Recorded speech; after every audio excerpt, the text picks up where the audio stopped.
Good morning. Good morning. And welcome, everybody, and especially to the folks that attended the workshop yesterday.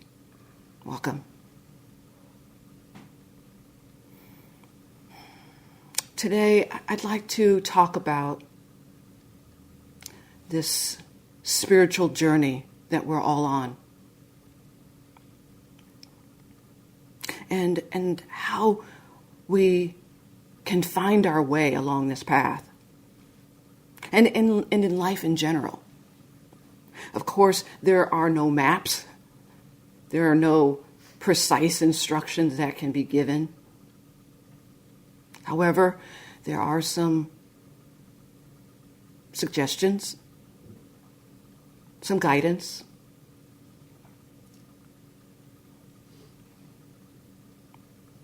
There are some common experiences along this path. And there are ways of working with that terrain, of working skillfully with it. And I'll be sharing passages from the book Deepening Zen, the Long Maturation, Book 2, by Roshi Mitra Bishop. Let me say a little bit about her, for those who don't know her. It's a very long bio. I won't read all of this. She is the founder of Mountain Gate Sanmonji, which is in New Mexico. She first encountered the practice of Buddhism while living in Asia and began practicing Zen in 1994. Later, she trained at the Rochester Zen Center with Roshi Kapleau, so she's one of us. She was ordained by Kapleau in 1986, and in 1992, after completing her formal training in Rochester, she went to Okayama, Japan, where she continued to deepen and broaden her practice at Sogenji, a Rinzai Zen temple there. When she returned to the U.S. in 1996, she was sanctioned by Kapleau to teach. She is an accomplished calligrapher whose works hang in Zen temples all over the country, and a writer. So that is Roshi Mitra Bishop.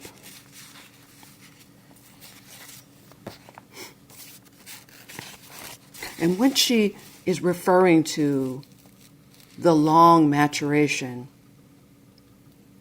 what she's talking about is integrating the insights one gains through Zen practice into our everyday life. Seeing can be difficult enough, but to integrate what one has seen into what the fiber of one's being is even more difficult and takes a lifetime.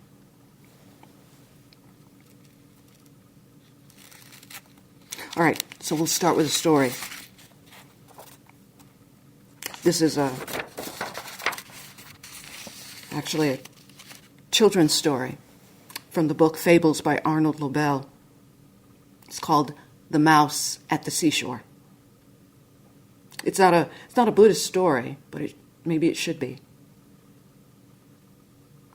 A mouse told his mother and father that he was going on a trip to the seashore. "We are very alarmed," they cried. "The world is full of terrors. You must not go." "I have made my decision," said the mouse firmly. "I have never seen the ocean, and it's high time that I did. Nothing can make me change my mind." "Then we cannot stop you," said Mother and Father Mouse, "but do be careful." The next day, in the first light of dawn, the mouse began his journey. Even before the morning had ended, the mouse came to know trouble and fear. A cat jumped out from behind a tree. "I will eat you for lunch," he said. It was a narrow escape for the mouse. He ran for his life, but he left a part of his tail in the mouth of the cat. By afternoon, the mouse had been attacked by birds and dogs. He'd lost his way several times. He was bruised and bloodied. he was tired and frightened. At evening, the mouse slowly climbed the last hill and saw the seashore spreading out before him. He watched the waves rolling onto the beach, one after another. All the colors of the sunset filled the sky. "How beautiful!" cried the mouse. "I wish that Mother and Father were here to see this with me." The moon and the stars began to appear over the ocean. The mouse sat silently on the top of the hill. He was overwhelmed by a feeling of deep peace and contentment.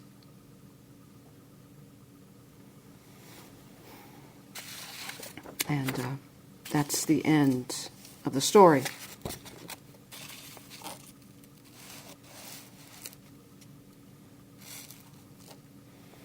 What brings us to this path?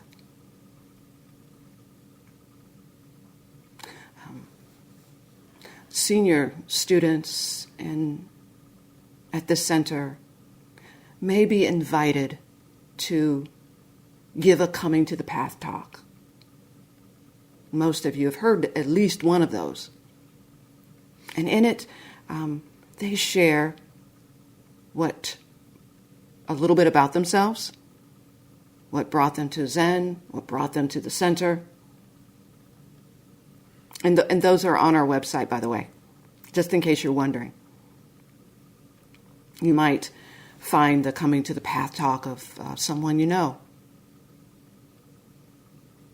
But in these talks, many people will talk about a turning point in their life, maybe a crisis that happened that brought them to Zen practice. It could be usually a loss of some kind, a job, a romantic relationship, an illness, getting arrested.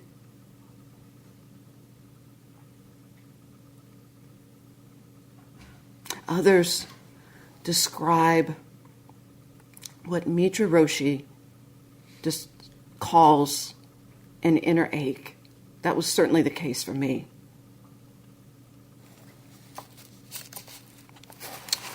This is what she says.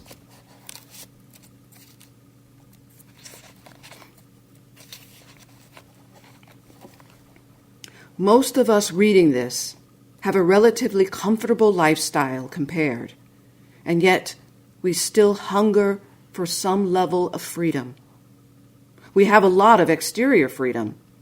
Most of us have a certain amount of money or support that allow us to move about in directions we want. But as far as interior freedom, that's what brought us here, a sense of lack of it. And that is the ache in everyone's being until we found it. We fill that ache with all kinds of things, with travel, with interactions with people, with chasing food or chasing drink, or chasing drugs, or chasing relationships, or chasing entertainment, or chasing status. There are vast and plentiful ways in which to avoid that inner ache. But sooner or later, that ache breaks through, and we find ourselves caught in it again.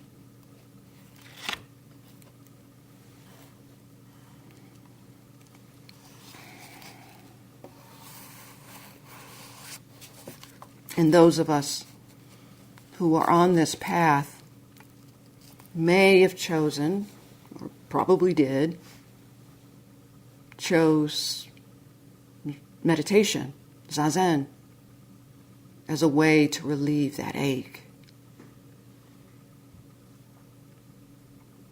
Most of us start practicing on our own, reading books, listening to podcasts, maybe trying a meditation app. And for a while, these tools can be helpful to get us started. But eventually, many people find that they're not enough. It's like having an itch and scratching all around it.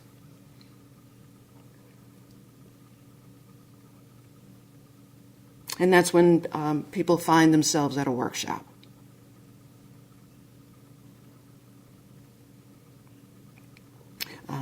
At these workshops, as you know, many of you have done them many times. We learn the what's, whys, and most importantly, the hows of Zen meditation. And then we're released back out into the wild to do it. But many people want continued support. They want the support of a community, the guidance of teachers. And so they start attending sittings with us, both in person and online.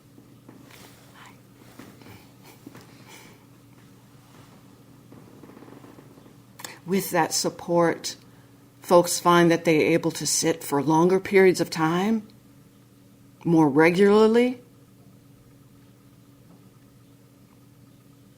because they have the support and the confidence. They can sit more wholeheartedly.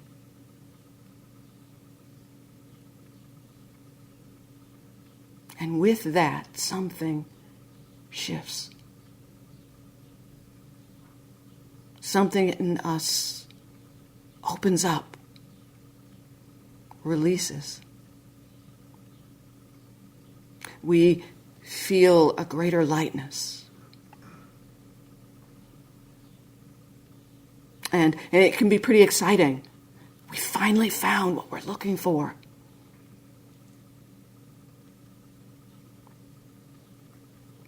But Zen practice isn't all roses. There are a few thorns. And I'd like to bring up both the roses and the thorns.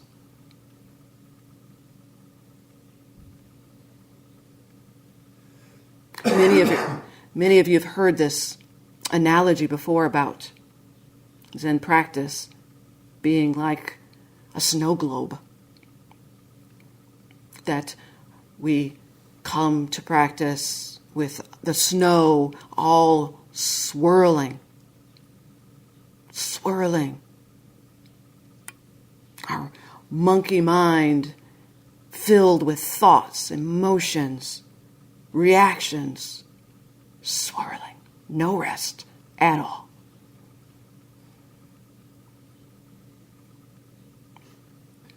And as we settle into our practice, this snow begins to settle. Our mind becomes clearer, more spacious. We get some relief from that ache.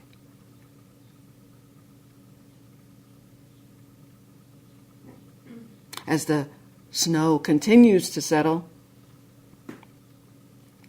we begin to see the scenery inside that snow globe. We see what we're made of, our strengths, our weaknesses, our patterns, habits. The snow settles further still. Something even deeper can emerge.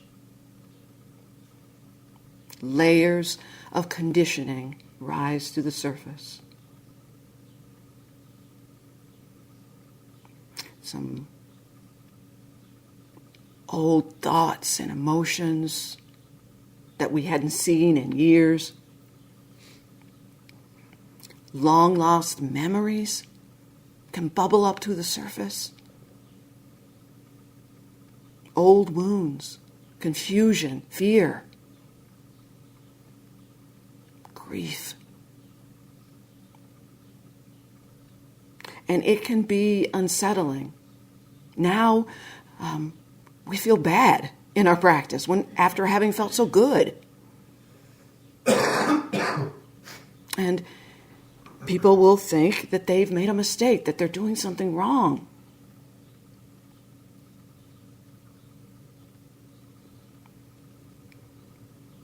there's no mistake. There is nothing wrong. This is insight. Seeing what's there already. This conditioning is underneath the surface, informing everything we say, we do, we think. Underneath our awareness. And because it's so integrated into our personality, it's easy to mistake it for who we are.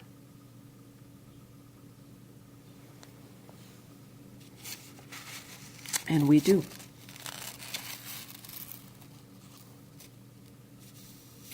This is what Mitra Roshi says about how conditioning comes about and how it contributes to this image that we have of ourselves. So this is what she says. As we grow from infancy to adulthood and onward, our experiences condition us, and we live out of that conditioning, which creates expectations of the world we live in, our role in it, whether we can trust situations or people, and whether we feel safe or not. There are many events in our lives that can create conditioning. For example, whether we were loved and embraced and supported and felt safe as we were growing up, versus if we were ignored and our needs weren't met and we felt unsafe, or worse, if we experienced abuse. All of these experiences created a persona that defined how we interacted with the world.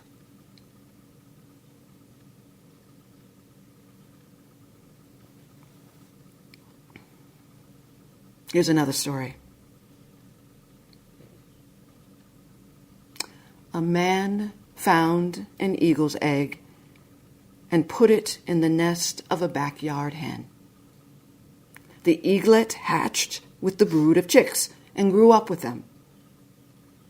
All his life, the eagle did what the backyard chickens did, thinking he was a backyard chicken. He scratched the earth for worms and insects. He clucked and cackled, and he would thrash his wings and fly a few feet into the air. Years passed, and the eagle grew very old. One day, he saw a magnificent bird far above him in the cloudless sky. It glided in graceful majesty among the powerful wind currents, with scarcely a beat of its strong golden wings. The old eagle looked up in awe. "Who's that?" he asked. "That's the eagle, the king of the birds," said his neighbor. "He belongs to the sky. We belong to the earth.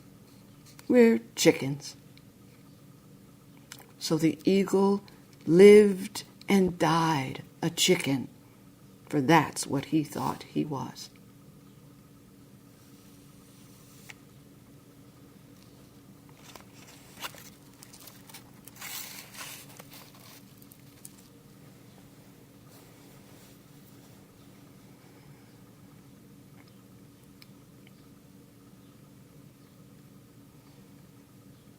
And we too. We've formed a mental picture of ourselves. And instead of responding to the reality that's right in front of us, that's right underneath our feet, instead we react from the perspective of this mental picture, this thought.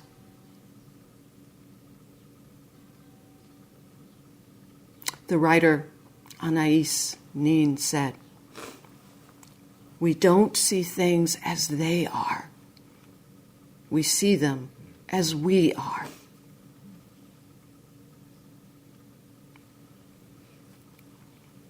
But there's good news. Because of how painful this can be, how restrictive, how we can feel boxed in by our conditioning, our attention is drawn to it. It's like putting your hand on a stove and getting burned. The pain alerts you that something's going on, something you need to take care of. And this seeing is one of the most compassionate things that Dharma practice does for us.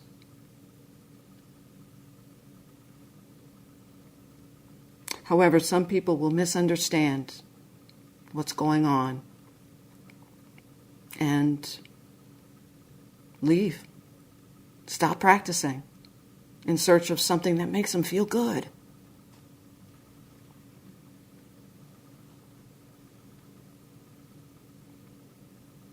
What they don't understand, what they don't realize, is that this self-image brought about through conditioning, brought about through thought,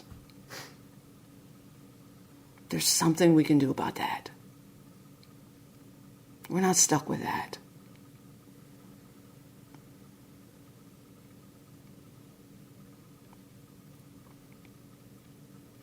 In Zen, when it comes to dealing with our thoughts, there's this language that is often used. Cutting our thoughts. Or no thought. Not thinking. And people, even experienced practitioners, will take those words to mean that we're not supposed to think. That if we're thinking, we're supposed to stop thinking. As long as we're alive, as long as there is breath in our body, there are going to be thoughts in the mind. That is what comes with being human. That's our karma. When you hear not thinking or cutting thoughts, it really means not engaging with the thoughts, not thinking them, nor pushing them away. Letting them be.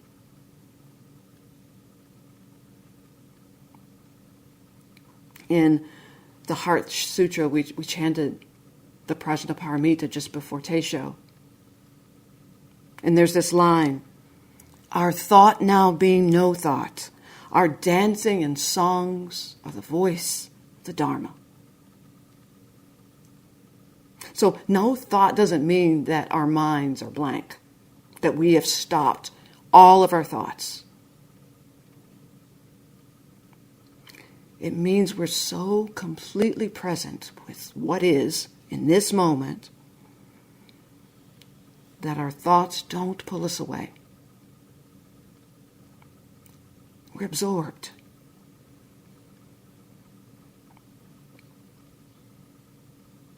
To get a sense of no thought, here's a personal story. So, I was 19 years old and buying my first car. Now, my brother and my dad and my boyfriend all offered to go to the car lot with me to help me pick out a car. No way. I was independent. I'm a big girl now. I could do things all by myself. No, thank you. I had no idea what I was doing.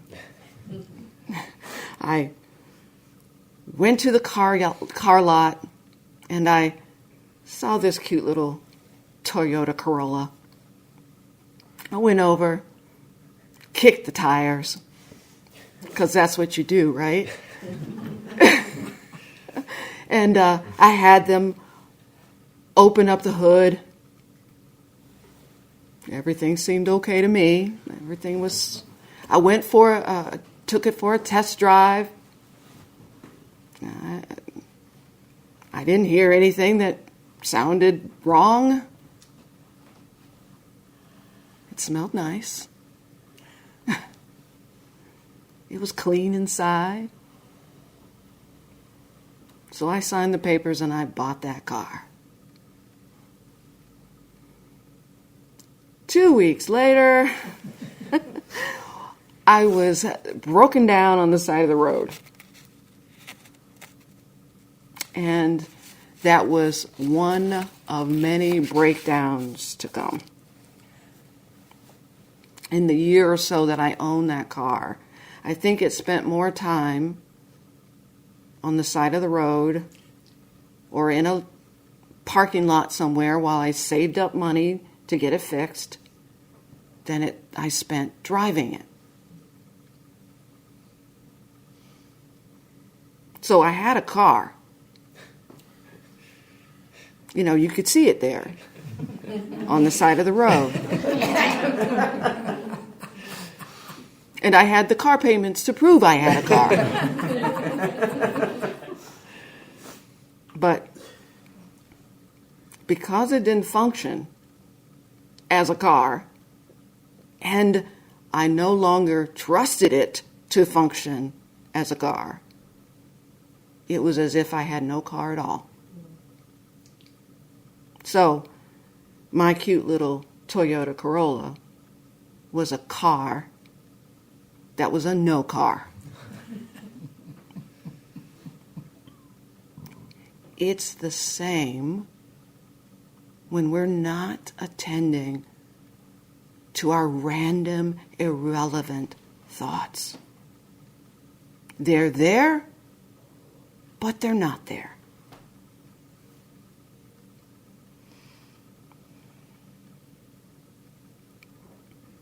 And when we are free of thought,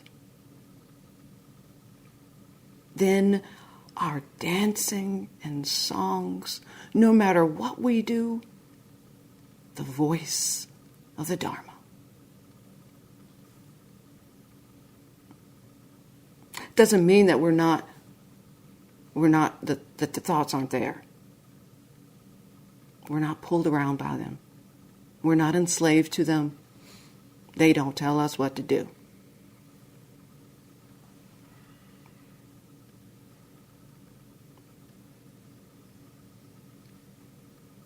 This is what in Zen is meant by freedom.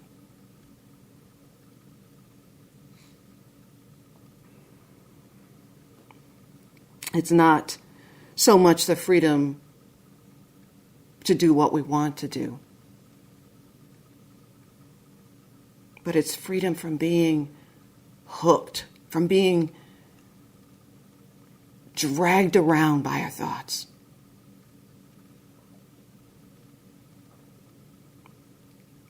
Free from clinging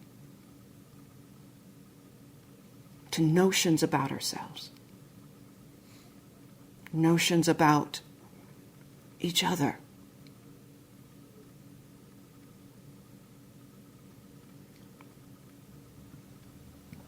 Another thorn in our rose. With all of that letting go, with all of that not clinging, fear can arise.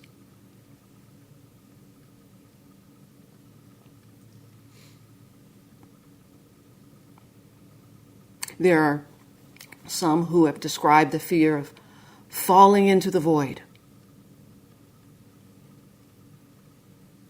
That's not going to happen, by the way. And then there's this other one. That's fear of freedom itself. So here's how it sounds. If I let go of my thoughts and who I think I am, if I let go of what has guided my life, how will I function? How will I know what to do? How will I be safe?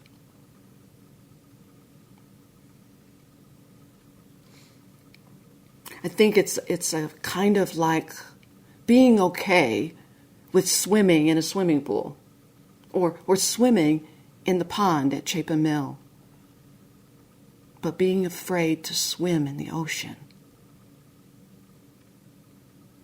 where there's no edges.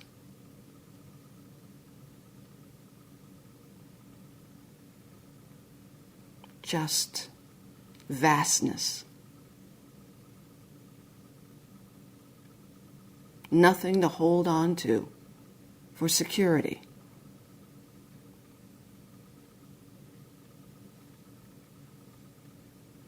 However, I'd like to say that when we let go, when we're not clinging, a deeper intelligence emerges. It's always been there.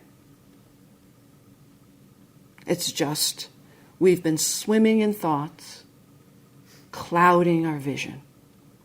This is a deeper I intelligence, big I. We can be guided by this inner sense of what is appropriate in each moment, rather than our rules, our habits, our patterns, our conditioning. And this appropriateness isn't so much what's appropriate by societal standards, but what's appropriate to the moment. Not what we want to do, but what the moment says needs to be done.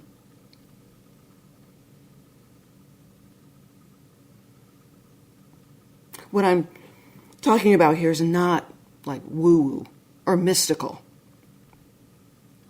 It's being intimate with what's right in front of us. Here's what Mitra Roshi says about that. We instinctively sense where to move next, what to do next, how to speak next, and it's not driven by ideas. It's a natural flow with the process of being, and it's always right. In my experience, it's always right. Now, when she says it's always right, I don't think that she's saying it's right versus wrong. I don't think that she's speaking in that kind of duality. I think she's saying something that's closer to like what we hear in the Eightfold Path, like right speech, right action, right livelihood, all those rights. They're not right as opposed to wrong. They are more right as in whole and complete, all-inclusive.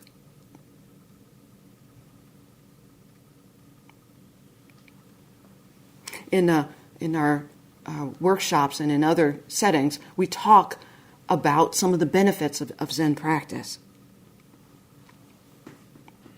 Increased concentration, that's a really nice one.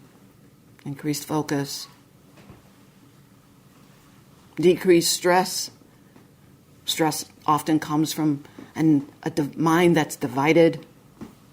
Body doing one thing and the mind doing something else.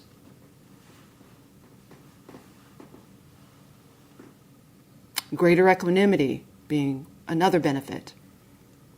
Our emotions are more even. Our lows are not so low and our highs aren't so high. Another big benefit of Zen practice is a broadened perspective. Seeing a bigger picture.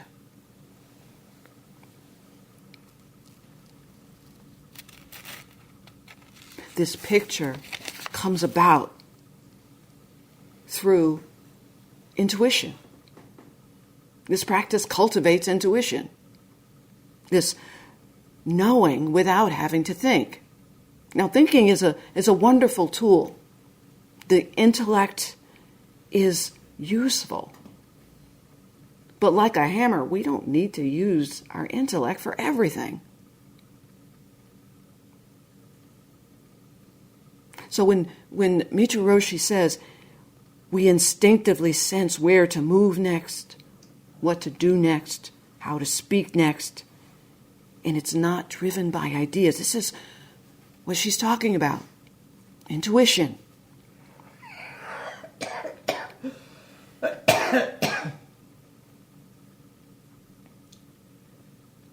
In one of her books, she says that students of Roshi Kapleau had thought that Kapleau could read their minds. I've heard people say that about Bodhin Roshi, and I've wondered. And I am absolutely certain that Bodhin and Kapleau could read people's minds. Not in the sense that we normally think of hearing someone's thoughts. But remember, body and mind are not two. Whatever is going on in the mind will be reflected in the body. So Roshi Kapleau and Bodhin Roshi can read the body minds, the way that their students walked, whether their voice came from the throat or from the gut,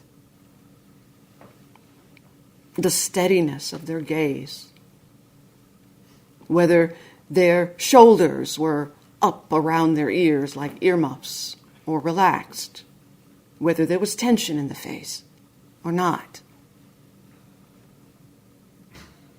This is something we've all experienced, especially with people that are close to us.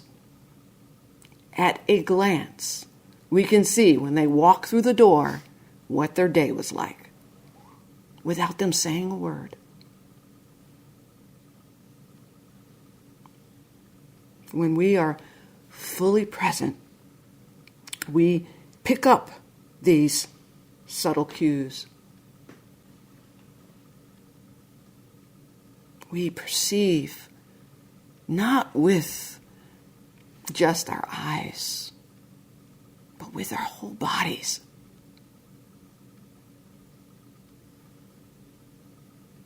We see a bigger picture. Our perspective is broadened.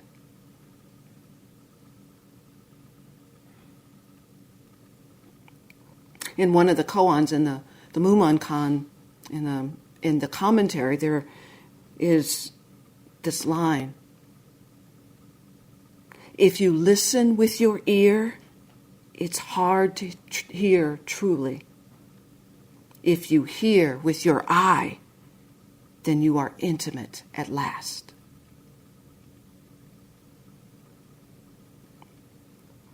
Another benefit of Zen meditation that goes along with this broadened perspective is that there are more options available to us for how to respond.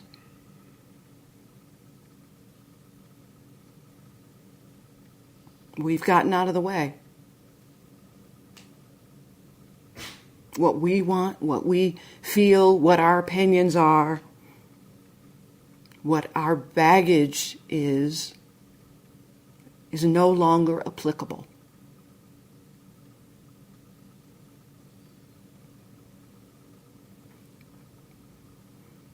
Our actions, our responses are more skillful because they're appropriate to the moment.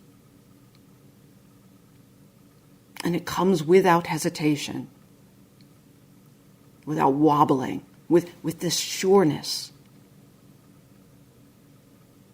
Mitra Roshi says this: when we experience that total presence, the normal yada yada, that background noise in our mind, the need to plan and think is gone, at least temporarily. Instead, from that state of mind can arise without hindrance a clear direction to move in. When we have experienced deeply enough that state of profound presence, we are later able, even in the midst of the work of the long maturation, to drop into it at will. When we do drop in, whatever direction we need to move in is naturally, wordlessly revealed. There's a sense within us that says, but not with words, go this direction. And when we move in that direction, in my experience at least, it works 100% of the time. It may not be what we expect. It may not be in the direction we assume we ought to go in or want to go in. But if we go with it, it's always right.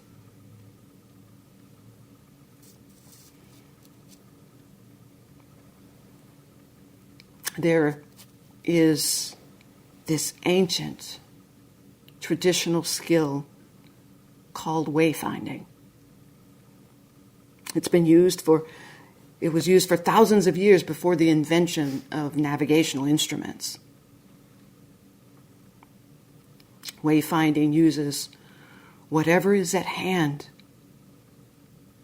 whatever is in the environment, the sun, the stars, landmarks, the feel of the wind, the shape of the land, even how trees lean and where moss grows on them. And today there's a revival going on of revitalizing and spreading wayfinding for long distance ocean voyages. It's open ocean. No shore anywhere in sight. And wayfinding and Zen are very similar. This practice, this life practice. We learn to navigate this life of ours, not through our thoughts, through our concepts, our ideas, but from this moment. And just as there's no fixed path in the ocean, there isn't one in life either. And we can't make one happen. All we can do is stay open and present to what is, and let our inner compass reveal what we need to do next.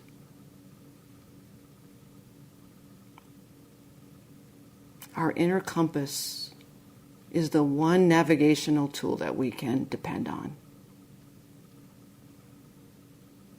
As Mitra Roshi says, it's always right. It's always right.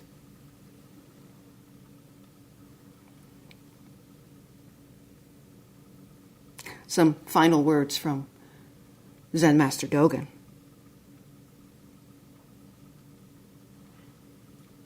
In your meditation, you yourself are the mirror reflecting the solution of your problems. The human mind has absolute freedom within its true nature. You can attain your freedom intuitively. Do not work for freedom. Rather, allow the practice itself to be liberation.